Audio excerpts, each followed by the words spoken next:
नमस्कार दोस्तों, स्वागत है आपका आपके अपने YouTube चैनल द ज्ञानी आईएएस में।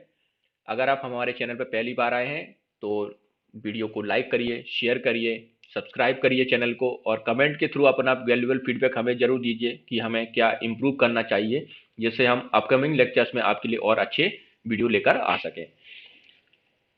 Now we will discuss in brief Harappa civilization and Mohenjo-daro civilization. Before going to start, we will discuss in previous lecture we will discuss कि हड़प्पा सिविलाइजेशन में क्या क्या था, किस नदी के किनारे वो सिविलाइजेशन हमें एक्सकवेट की थी हमने, मोहनजोदड़ो किस नदी के बैंक पे बसा हुआ था, और थोड़ा सा उनके बारे में हमने और जाना था। और जो उससे रिलेटेड कुछ इंडस वैली सिविलाइजेशन की जो और सिविलाइजेशन थी जैसे कालीबंगन, लोथल, धोलावीरा, तो इनके बारे में भी हमने थोड़ा थोड़ा सा एक जनरल इंट्रोडक्शन ले लिया था। अब हम हड़प्पा सिविलाइजेशन के बारे में थोड़ा सा और डिटेल पढ़ना स्टार्ट करते हैं। Harappa civilization basically Indus valley civilization का एक अर्बन सेंटर था, और ये जो पाकिस्तान वाला जो पंजाब प्रोविंस है वहां पर ये लोकेटेड है। जब ये डिस्कवर हुआ था उस टाइम पे पाकिस्तान तो एग्जिस्ट करता ही नहीं था, उस टाइम पे इंडिया ब्रिटिश कॉलोनी हुआ करता था, क्योंकि जो हड़प्पा सिविलाइजेशन है उसका एक्सकवेशन उसके बारे में हमें पता चला है 1921 में। तो अब now days Harappa civilization basically located in Punjab province on Pakistan near Ravi river. ये रावी रिवर पर सिचुएटेड है। ये बेसिकली इसमें बताया है रिसर्चर्स जो भी थे उन्होंने रिवील किया है कि ये जो सिटी थी बेसिकली सराउंडेड थी एक्सटेंसिव वॉल से। हड़प्पा सिविलाइजेशन के बारे में 1921 में एक्सकवेशन से हमें पता चला, और इसको लीड कौन कर रहे थे, इसको जिस टीम को लीड कर रहे थे वो थे दयाराम साहनी जी। हड़प्पा सिटी बेसिकली एक गेटवे सिटी थी, और ये मीटिंग पॉइंट था इसका, वो सेवरल रूट से होकर गुजरता था। जो रिमेन्स मिले हैं हड़प्पा सिविलाइजेशन में वो बेसिकली इंडस कैरेक्टर के हैं, जैसे कि poetry, chert blades, copper, bronze, terracotta figurines, seals, और जो बेट मिला है वो सारा का सारी जो चीजें हमें मिली हैं हड़प्पा से वो बेसिकली इंडस कैरेक्टर की हैं। तो यहां से भी थोड़ा सा लगता है कि ये इंडस वैली सिविलाइजेशन का पार्ट है। हड़प्पा से हमें एक ग्रेनरी भी मिली है। ग्रेनरी के बारे में जो कि 2 रो है उसमें, और 6 ग्रेनरी, यानी कि जो टोटल प्लेट हो गए उसमें रूम वो हो गए टोटल 12। और ये सारे के सारे ब्रिक्स के बने हुए हैं ये सारे प्लेटफॉर्म। ये ग्रीनरी को थोड़ा सा हम और देख लेते हैं इसमें, जैसे कि ये पूरा एक ऐसा मिला है, इसमें 6 यहाँ पे होंगे, 6 रूम्स इधर होंगे और 6 रूम्स इधर होंगे। ऐसे करके ये 2 रो हो गई, ये 1 रो, ये सेकंड रो, एंड 6 6, तो यहाँ पे ये 6 और ये भी यहाँ पे ये 6, तो यानी टोटल 12 रूम हो गए। बेसिकली एक आइडिया है कि जो ग्रेनरी थी वो जो सरप्लस अमाउंट में जो उनका जो लोग अनाज उगाते थे उसको ये या तो स्टोर करते थे, या फिर इसको जो यहाँ पे की जो रॉयल जो फैमिली हुआ मतलब होती थी, या फिर जो उसमें जो वहाँ का जो टॉप मोस्ट जो मतलब एडमिनिस्ट्रेशन था, वो हो सकता है कि जो सिविलियंस थे उनसे टैक्स के रूप में जो अनाज लेते थे उसको यहाँ पे स्टोर करके रखा जाता था। But we don't know clear about the features of granary की। ये बेसिकली बस ये पता है हमें कि ये यहाँ पे अनाज को इकट्ठा करते थे, बट ये कैसे आता था ये हमें नहीं पता है कि टैक्स के रूप में रहते थे या फिर नॉर्मल सब जो उगाते थे वो उसको ही इकट्ठा करके वो यहाँ पे रखते थे। हमें बहुत सारे यहाँ पे कॉफिन वरील्स भी मिले हैं हड़प्पा से। और ये हड़प्पा में क्या था, एक सिटाडेल हुआ करता था, एक लोअर टाउन हुआ करता था, यानी कि ये होता था 2 वे वाला, ये होता था ये इस टाइप से, ये सिटाडेल और ये लोअर टाउन, ऐसे 2 तरीके से डिवाइड होती थी इसमें सिटी। मोहनजोदड़ो में भी 2 पार्ट्स में डिवाइडेड है, हड़प्पा में भी 2 पार्ट्स में डिवाइडेड है, और ये रावी नदी के आसपास ये सिचुएटेड थी। टेराकोटा फिगरीज हमें मिली है यहाँ से, जो कि हमने डिस्कस कर लिया है। नाउ हम मोहनजोदड़ो के बारे में देखते हैं कि मोहनजोदड़ो को बेसिकली माउंट्स ऑफ डेड बोला जाता है। सिंधी में मीनिंग है इसका माउंट्स ऑफ डेड। और जो मोहनजोदड़ो है वो भी एक इंडस साइट है, और ये जो सिंध प्रोविंस है पाकिस्तान का ये वहां पर सिचुएटेड थी। मोहनजोदड़ो से हमें एक यूनिकॉर्न सील मिलती है, इसके अलावा क्या होता था कि हम जब उसमें एक्सकवेशन कर रहे थे तो हमें बहुत सारी चीजें मिलती जा रही थी, बट एक टाइम ऐसा आता है कि वाटर लेवल वहां पे काफी राइज कर जाता है, जिससे उस जो साइड का एक्सकवेशन कर रहे थे वहां पे काफी पानी भर जाता है। तो हम आगे और खुदाई नहीं कर सके, जिससे हमें जितना मिल रहा था उस टाइम पे उतना ही हमने ले लिया, और जो भी चीजें एविडेंस थे और उसी से हमने एक एनालिसिस किया और अपना एक कंक्लूजन निकाला कि मोहनजोदड़ो साइड से ये चीजें हमें मिली है, बट हमने ज्यादा अंदर नहीं जा पाए because of rise of water table. तो जिससे कि बहुत सारी चीजें थी वो अनएक्सपेक्टेड रह गई वहां की।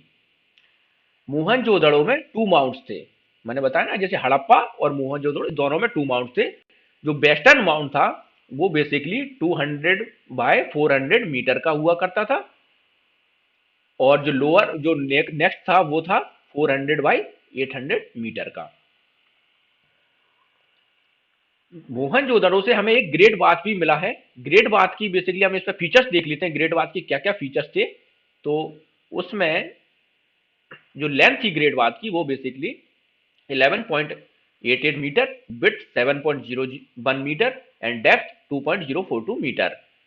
स्टेयर्स थी उसमें नीचे जाने के लिए, स्टेयर्स भी हुई थी, और जो फ्लोर था वो बेसिकली वाटर प्रूफ फ्लोर था, जिससे कि उसमें पानी के अंदर मतलब मड जैसा ना हो जाए, तो वाटर प्रूफ उन्होंने फ्लोर बना रखा था। आप देख लो कितनी अच्छी टेक्निक्स थी। जैसे अभी हमारे स्विमिंग पूल्स होते हैं उसमें भी जो फ्लोर होता है वो उसमें वाटर प्रूफ ही होता है। वो जो वाटर था उसमें वो बेसिकली जो बेल्स होते थे वहां पे, वहां से वो लेके आते थे, लार्ज बेल थे, वहां से पानी वहां पे लाया जाता था थ्रू ड्रेन्स। तो ड्रेनिंग ऑफ वाटर भी उस टाइम पे अच्छा हुआ करता था। इसी ग्रेट बाथ के पास में उन्होंने रूम्स बना रखे थे, वो बेसिकली जैसे कि वहां पे चेंजिंग क्लॉथ्स, जैसे वहां पे जो लोग नहा रहे हैं उसके लिए, तो उसमें जो चेंज कर सके कपड़ों को, तो वहां पे रूम भी चेंजिंग रूम उन्होंने बना रखे थे। बेसिकली ग्रेट बाथ के बारे में बोला जाता है कि ये या तो ये एक रिलीजियस प्लेस होगा, या फिर रिलीजियस जो रिचुअल्स थे परफॉर्म किए जाते थे उस टाइम पे उनके लिए ये यूज किया जाता होगा ग्रेट बाथ। बट यहाँ की हमें कोई क्लियर कट इंफॉर्मेशन हमारे पास में नहीं है ग्रेट बाथ की, कि ये इसका बेसिकली क्या यूटिलाइजेशन था इस ग्रेट बाथ का। हो सकता है वो सिर्फ नहाने के लिए यूज करते हो, but we don't know about the clear cut information about that period. ये है ग्रेट बाथ। ग्रेट बाथ में मैं बताया ये स्टेयर्स होती थी, ये नीचे आने के लिए ये स्टेयर्स हैं, और यहाँ पे चेंजिंग रूम हुआ करते थे। इस जगह पे यहाँ पे चेंजिंग रूम होते थे, और ये आपका ये बेसिकली ये पूल है, ये ग्रेट बात है। यहाँ पे ये लोग करते होंगे, यहाँ पे आते होंगे, कुछ रिचुअल्स वगैरह अगर करते होंगे तो रिचुअल्स करते होंगे, नहाते होंगे, तो यहाँ पे ये चेंजिंग रूम है। तो ये ग्रेट बात का फीचर्स, ये बेसिकली मोहनजोदड़ो का काफी इंपॉर्टेंट फीचर है उस टाइम का। ग्रेट बाथ के बाद बगल में ही एक टॉल बिल्डिंग हुआ करती थी ग्रेट बाथ में। वो बेसिकली जो 230 feet long and 78 feet wide हुआ करती थी। बट इसको जो रेसिडेंस ये बेसिकली ऐसा माना गया है, हो सकता है ये सुपीरियर ऑफिसर हो उस टाइम का, या कोई रूलर हो। अभी हमें पता नहीं है ना, कुछ टाइम पे किंगडम टाइप का ऐसा कुछ था, वहां पे कुछ रूलर हुआ करते थे, या ये प्रीस्ट। इनमें से किसी एक की ये रेसिडेंस, ये वाली बिल्डिंग हो सकती है कि वो लोग यहाँ पे रहते हों। ग्रेनरी भी जो मोहनजोदड़ो है उसका बिगेस्ट फीचर था, जो बिगेस्ट आर्किटेक्चर था ग्रेनरी। उसमें जो ग्रेनरी थी मोहनजोदड़ो में वो 27 रूम में डिवाइडेड थी, जो कि डिफरेंट साइज एंड शेप के हुआ करते थे। हड़प्पा में हमने डिस्कस किया था कि जो हड़प्पा में ग्रेनरी थी उसमें 12 रूम थे, और वो बेसिकली ए वन रो में 6 रूम हुआ करते थे, ऐसे 12 रूम हो गए थे, क्योंकि 2 रो थी ना यहाँ पे, 2 रो हुआ करती थी इसमें, 2 लाइन। ये देखिए ग्रीनरी हमने आपको बताने की कोशिश की है यहाँ पे, ये बेसिकली हड़प्पा के टाइम की ग्रीनरी है, ये हड़प्पा के टाइम की है। 1 2 3 4 5 6 ऐसे करके ये 2 रो हैं, 6 रूम्स ईच रो। यहाँ पे 6 रूम होते थे, यानी कि टोटल अपना कितना हो जाएगा 12 रूम। ये यहाँ पे 6 और इधर 6, तो टोटल 12 रूम होगा। ये ग्रीनरी वहां करती थी वहां पे। एक असेंबली हॉल भी यहाँ पे मोहनजोदड़ो में हुआ करता था, वो बेसिकली स्क्वायर पिलर होते थे उसके, स्क्वायर पिलर हॉल था 90 फीट बाई 90 फीट, और ऐसा माना जाता है कि शायद से ये बेसिकली सोशल गैदरिंग के लिए यूज होता होगा ये। जितने भी हाउसेस हुआ करते थे मोहनजोदड़ो में, उनमें एक कोर्टयार्ड था, एक किचन हुआ करती थी और हर घर में एक कुआं हुआ करता था। आप इससे अंदाजा लगाइए कि वो कितने एडवांस थे। आज भी हमारे गांव में घरों के अंदर इस टाइप से चीजें नहीं, बहुत ही कम घरों में मिलती हैं। तो उस टाइम पे उन्होंने वेल मेंटेन बेड आर्किटेक्ट उन्होंने उस टाइम पे फॉलो किया था अपनी सोसाइटी को बसाने के लिए। जो प्रॉपर लाइट एयर हुआ करती थी, ड्रेनेज सिस्टम भी उस टाइम पर बहुत अच्छा हुआ करता था और उन्होंने बहुत ज़्यादा यूसेज किया है ब्रिक्स का अपने घरों को बनाने में। कुछ एविडेंसेस मिले हैं हमें मोहनजोदड़ो से, वो उसमें एक नंबर एक पे हम देखते हैं कि एक बोवन कॉटन का एक पीस मिला है, साथ ही साथ नीडल्स भी मिले हैं हमें वहां पे मोहनजोदड़ो से। एक ब्रॉन्ज फिगरी हमें मिला है, जो कि जिसको हमने डांसिंग गर्ल का नाम दिया। एक डांसिंग गर्ल टाइप की एक लड़की है, उसकी हमें एक फिगर, एक मूर्ति मिली है जिसको हमने डांसिंग गर्ल बोला है। एक सील मिली है हमें जिसमें मदर गॉडेस को दिखाया गया है। A plant growing from her womb has been found. इस तरह से दिखाया गया है कि जैसे जो पृथ्वी है वो उनके गर्भ से निकल रही है। तो इस टाइप की एक मदर गॉडेस, जैसे उनकी काफी पवित्र हुई होगी वहां की, ये मतलब बेसिकली इनको बहुत ये मानते होंगे, तो उसको इन्होंने अपने सील्स पे डिपिक्ट किया है। एक हमें बियर्ड मैन की फिगर और मिला है, मूर्ति मिली है बियर्ड मैन की। वो बेसिकली ऐसा कह सकते हैं कि हो सकता है उस टाइम का कुछ प्रीस्ट हो वो, या फिर कोई एक जो सुपीरियर जो लोग होते थे उस टाइम के, उनमें से हो सकता है, वो हो सकता है रूलर हो। तो एक बियर्ड मैन का हमें मूर्ति मिला है। इसके साथ ही साथ हमें एक पिक्चर मिली है पशुपति महादेव की। ये सील में ये डिपिक्ट है, ये वाली पिक्चर, ये भी हमें मोहनजोदड़ो से मिली है। तो इसका ऐसा थोड़ा सा अंदाजा लगा सकते हैं कि हिंदुज्म के जो रूट्स हैं वो हम मोहनजोदड़ो से थोड़ा सा रिलेट कर सकते हैं, क्योंकि आज भी हम महादेव जी की पूजा करते हैं ना। तो ये हो सकता है कि पशुपति महादेव को हम, तो वहां पे उन्होंने सील पे डिपिक्ट किया था। एक वोमेन्स को भी उसमें दिखाया गया है, सेक्रीफाइस वोमेन को, जो कि नाइफ से उसके हाथ में जो मैन है उसको चाकू से मारते हुए दिखाया गया है। इस टाइप की सील्स भी हमें मोहनजोदड़ो से मिली है। मोहनजोदड़ो के बाद में हम थोड़ा सा धोलावीरा के बारे में भी डिस्कस कर लेते हैं, क्योंकि ये भी एक इंपॉर्टेंट साइट थी उस टाइम की। ये basically run of Kutch area में थी ये। धोलावीरा और मोहनजोदड़ो में बेसिक डिफरेंस ये था कि धोलावीरा में जो डिवीजन था वो 3 पार्ट्स में डिवीजन था। मोहनजोदड़ो में जो डिवीजन था सिटी का वो 2 पार्ट्स में था वहां पे, और इसमें 3 पार्ट्स में डिवाइडेड था। तो बेसिक डिफरेंस तो यही हो गया इसका। राखीगढ़ी भी एक इंडस की साइट थी, लार्जेस्ट साइट थी इंडस की, और ये हिसार हरियाणा से हमें मिली है। हिसार में ही हमें एक दूसरी साइट मिली है, बानबली। यहां से हमें बार्ले का एविडेंस मिला है कि ये लोगों की जो कॉमन क्रॉप थी वो बार्ले थी, और ये भी एक इंडस वैली टाइम की ही साइट्स है। सुक्ता जेंडोर जी की वेस्टर्न मोस्ट साइट थी ये, और ये जो नियर जो जो प्रेजेंट बॉर्डर है ईरान का, वहां से हमें सुक्ता जेंडोर साइट के बारे में पता चला है, और ये एक कोस्टल और पोर्ट टाउन हुआ करता था इन दैट पीरियड। एनोदर जो इंपोर्टेंट पोर्ट टाउन और कौन सी थी हमारी, वो थी लोथल। आपने शायद पढ़ा भी होगा इसको, और मैंने आपको बताया था कि लोथल में भी बहुत अच्छा हमें पोर्ट मिला है, जिससे पता चला है कि इन लोगों का इंटरनेशनल लेवल पे ये लोग यहाँ से ट्रेड करते थे, इंटरनेशनल ट्रेड हुआ करता था लोथल से। एक और हमें जो वन मोर कोस्टल सिटी हमें मिली है बालाकोट से, जो कि नियर कराची पाकिस्तान में। जो हॉर्सेस के प्रेजेंस के एविडेंस है वो बेसिकली डाउटफुल है इंडस वैली सिविलाइजेशन में, क्योंकि ये लोगों का हमें पता नहीं, ऐसा अंदाजा लगा जाता है कि ये लोग हॉर्सेस के बारे में जानते तो थे, बट क्योंकि यहाँ पे जो हॉर्सेस की जो बोन्स है ना, वो सुरको ताड़ा, इन जो भुज एरिया है गुजरात का, वहां से हमें बोन्स मिली हैं हॉर्सेस के, सुक्तो तादार से। तो ये लोग, ऐसा कुछ होता हुआ कि उस टाइम पे जब जो बाहर के लोग ट्रेडर्स आते होंगे, वो अपने साथ हॉर्स लाते होंगे, उनका कोई हॉर्स मर गया होगा तो उन्होंने वहां पे उसको दफन कर दिया होगा, तो इसलिए हमें बोन्स मिली हैं। बट ये वैसे डोमेस्टिकेशन या अपने ट्रेड के लिए हॉर्सेस को यूज नहीं करते थे। इतना तो क्लियर कट हमें इंफॉर्मेशन है, but they were about the horses. इसमें थोड़ा सा हमने आपको बताया कि जो इंडस वैली सिविलाइजेशन और उसके आसपास की सिटी है वो कैसे सिचुएटेड थी। तो यहां पे ये देखिए, ये इंडस रिवर है, ये जा रही है इंडस रिवर, और ये उसकी ट्रिब्यूटरी है। जैसे ये हड़प्पा है, ये यहाँ पे जो रावी रिवर उसकी जो ट्रिब्यूटरी है, वहां पे ये हड़प्पा सिचुएटेड है। ये सतलुज रिवर है।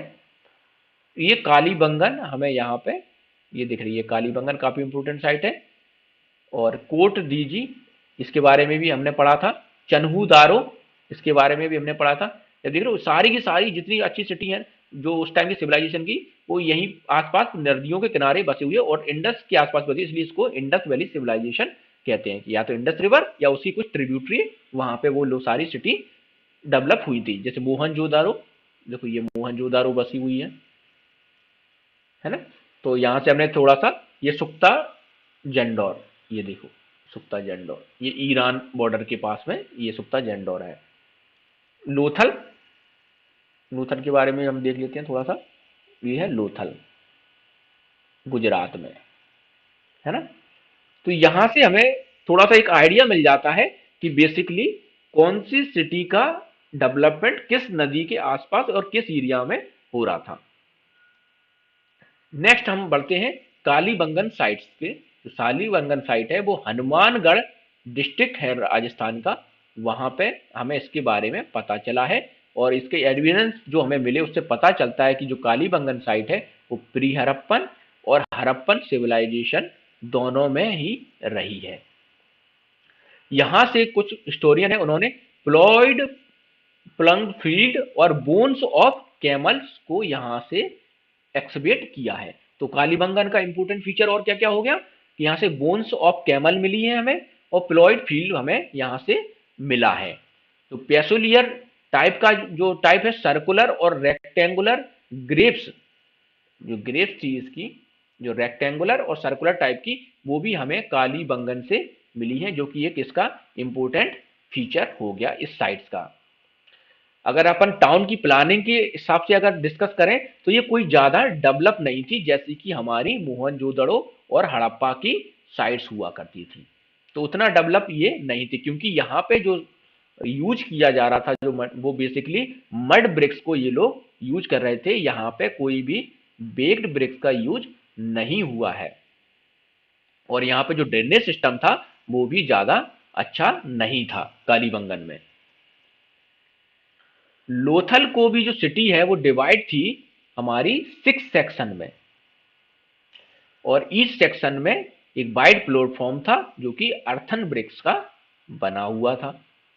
लोथल और रंगपुर जो दो साइड थी, जो कि यहां से हमें राइज हस्क मिला है, भूसा, मतलब चावल का जो भूसी होती है ना, तो राइज हस्क हमें कहां से मिला है, लोथल से एंड रंगपुर से। जो मैग्नम ओपस था लोथल का, वो एक आर्टिफिशियल डॉक, मैं बता रहा था ना, लोथल में सब बहुत अच्छा डेवलप्ड डॉक हुआ करता, यहां से ये लोग इंटरनेशनल ट्रेड करते थे। तो ये काफी मैग्नम ओपस हो गया ना यहाँ का, लोथल का। जो सिटी थी वो कनेक्ट करती थी ancient course of Sabarmati rivers on the trade route between Harappan city in Sindh and peninsula of Saurashtra, जहां पे when the surrounding Kutch desert of today's was a important part of Arabian sea. ठीक है, यहां तक इतना आपने समझ लिया। तो लोथल था वो बेसिकली एक vital and thriving trade centre था एंशियंट टाइम का। यहां पे जो ट्रेड करते थे वो लोग बीड्स का, जेम्स का, वैल्यूएबल जो ऑर्नामेंट थे उनका, जो कि दूर दूर तक वेस्ट एशिया और अफ्रीका में। तो आप समझ रहे हो कितना इंपोर्टेंट ट्रेड सेंटर हुआ करता था ये लोथल वाला जो पोर्ट था, कि यहाँ से ये लोग वेस्ट एशिया और अफ्रीका तक यहाँ से व्यापार करते थे, और बीड्स, जेम्स और वैल्यूएबल ऑर्नामेंट ये लोग वहां से पहुंचाते थे दूसरी दूसरी जगह पे। लोथल से हमें बीड मेकिंग फैक्ट्री भी फाउंड हुई है। एक ईरान से हमें सील मिली है जो कि इंडिकेट्स करती है कि जो इनके जो रिलेशन थे, ट्रेड रिलेशन, वो दूसरी कंट्रियों में भी थे, ओवरसीज कंट्रीज जो भी हैं उनमें भी इनके ट्रेड लिंक थे। लोथल है वो डिफरेंट है जो अदर साइड से इंडस वैली सिविलाइजेशन का in terms of town planning, क्योंकि जो एंट्री थी, एंट्री हाउस होती थी, वो मेन स्ट्रीट से ही यहाँ पे हुआ करती थी, जबकि अदर साइड में हमने देखा कि लेटरल एंट्री थी, जो हाउसेस हुआ करते थे। थोड़ा सा हम इसमें देख लेते हैं कि ये स्ट्रीट है, मेन स्ट्रीट है ये, और ये हाउस बने हुए हैं, यहाँ पे भी ये हाउस बने हुए हैं, ये मेन स्ट्रीट। तो जो लोथल था ना, यहाँ से ही एंट्री होती थी उसमें, यहाँ पे जो मेन डोर है यहाँ पे यहीं से एंट्री करते थे। बट जो हड़प्पन वगैरह साइट्स थी वहां पे डायरेक्ट मेन स्ट्रीट से एंट्री नहीं करते थे, वो बैक डोर एंट्री थी, यानी कि लेटरल पीछे गेट हुआ करता था, छोटी सी गली होती थी, छोटी सी, उसमें से वो बैक डोर एंट्री करते थे। ये एक इंपॉर्टेंट डिफरेंस हो गया इसका। जो इंडस वैली सिविलाइजेशन की मात्र एक सिटी है जिसमें सिटाडेल नहीं है, वो कौन सी सिटी है? वो है चन्हूदारो। चन्हूदारो बेसिकली साउथ है, south of Mohenjodaro, south Mohenjodaro को साउथ में 130 किलोमीटर अवे लोकेटेड है। तो ये भी एक इंपॉर्टेंट फैक्ट हो गया हमारा कि मोहनजोदड़ो में एक ऐसी साइट्स भी थी जिसमें सिटाडेल नहीं था, वो थी चन्हूदारो। जो आलमगीरपुर साइड थी, जो आलमगीरपुर था, वो ईस्टर्न बाउंड्री बनाता था इंडस वैली सिविलाइजेशन का। ईस्टर्न में कौन सा थी? आलमगीरपुर। ठीक है, यहां तक क्लियर हो गया। जो जो बेसिकली, और एक और इंपॉर्टेंट फैक्ट क्या है, कोट डीजी एंड आमरी, ये बेसिकली प्री हड़प्पन साइट्स थी। यहाँ पे बेसिकली हम जितना भी पढ़ रहे हैं ये फैक्ट्स हैं सारे के सारे। ये जो फैक्ट्स हैं आपके प्रीलिम्स में भी काम में आने वाले हैं, मेंस में भी काम में आने वाले हैं, क्योंकि मेंस में जब इंडस वैली सिविलाइजेशन के बारे में आपसे पूछा जाएगा तो आपको ये सारी फीचर्स के बारे में बताना पड़ेगा उसमें, कि कौन सी फीचर्स कैसे कैसे हुआ करते थे, किस सिविलाइजेशन में, किस टाइम पे, किस साइट का। देखो ये थोड़ा सा हमने आपको इसमें बताया है, जो इंडस वैली साइट्स थी उस टाइम पे, जो इंडस वैली ऐसे ये घर थे, इसमें क्या था, फ्लैट रूफ हुआ करती थी इस टाइम पे। देखो ये फ्लैट रूफ है ना, छत हमेशा फ्लैट रहेगी। तो इसमें जैसे ये मेन स्ट्रीट हो गई, देखो ये ड्रेनेज कितनी अच्छी, ये ड्रेनेज सिस्टम था वहाँ का उस टाइम का। तो यहाँ पे ये, तो यहाँ पे जो मेन स्ट्रीट होती, जो गली थी उस टाइम पे, जो मेन स्ट्रीट हुआ करता था, उस पर एंट्री नहीं है। देखो आपको यहाँ से कोई एंट्री दिख रही है हाउस में जाने की? नहीं दिखेगी यहाँ से। तो इनकी जो बैकडोर एंट्री यानी लेटरल एंट्री हुआ करती थी। अब ये कुछ लोग हम वो देखेंगे जगह, और वहां देखेंगे कहाँ से ये किस चीज का, कौन सा मेटल्स यहाँ पे मिलता था। जो गोल्ड है वो बेसिकली ईरान, पोलर रीजन ये हमारा इंडिया का है, एंड अफगानिस्तान, यहाँ से ये लोग गोल्ड का हमें मिलता है, यहाँ से गोल्ड का ये लोग अभी व्यापार करते थे, गोल्ड यहाँ से जाता था। जो कॉपर है वो बेसिकली बलूचिस्तान, जो खेतरी है राजस्थान का, वहां से। टिन है वो आयरन एंड अफगानिस्तान, यहाँ से हमें ये चीजें, ये मेटल्स मिलते हैं। अब एक थोड़ा सा एक ओवरव्यू, हमने पूरा पढ़ लिया, सब कुछ पढ़ लिया है। अब एक थोड़ा सा हम एक शॉर्ट में ये देख लेते हैं कि कौन सी जो साइट थी, जो सिटी थी, वो किस रिवर बैंक पे थी, कौन से प्रोविंस में आती है, किसने उसकी डिस्कवरी की थी, और ईयर ऑफ डिस्कवरी क्या है। ये बेसिकली फैक्चुअल नॉलेज है जो कि पीसीएस एग्जाम में काफी काम में आएगा। तो ये इसमें सबसे पहला है हड़प्पा। ये किस नदी पे था? रावी रिवर पर था। ये बेसिकली जो पंजाब प्रोविंस है पाकिस्तान का, वहां पे थी। Year of discovery 1921। किसने किया था? दयाराम साहनी जी ने। Second is Mohenjodaro. मोहनजोदड़ो ये किस नदी पे है? इंडस रिवर के बैंक पर है, और ये सिंध, जो कि पाकिस्तान वाला सिंध है, वहां से ये इसके बारे में हमें पता चला है। 1922 में इसकी डिस्कवरी हुई थी, और किसने डिस्कवर किया था? आर डी बनर्जी जी ने। Third is Ropar. रोपर हमें मिला है सतलुज रिवर से, रोपर के बारे में। और ये इंडियन पंजाब रीजन है ना, भारत का जो पंजाब रीजन है, वहां से रोपर के बारे में हमें पता चला है। और 1953 में इसको डिस्कवर किया गया था बाय डी शर्मा जी के द्वारा। Next is Lothal.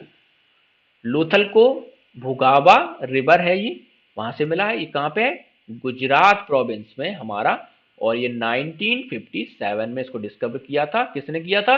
S R Rao ji ने। कालीबंगन, कालीबंगन हमें मिला है घाघर रिवर, राजस्थान की घाघर रिवर है वहां से, 1959 में। और इसको किसने किया था? बीवी बाल साहब ने। Next is चन्हू Daro.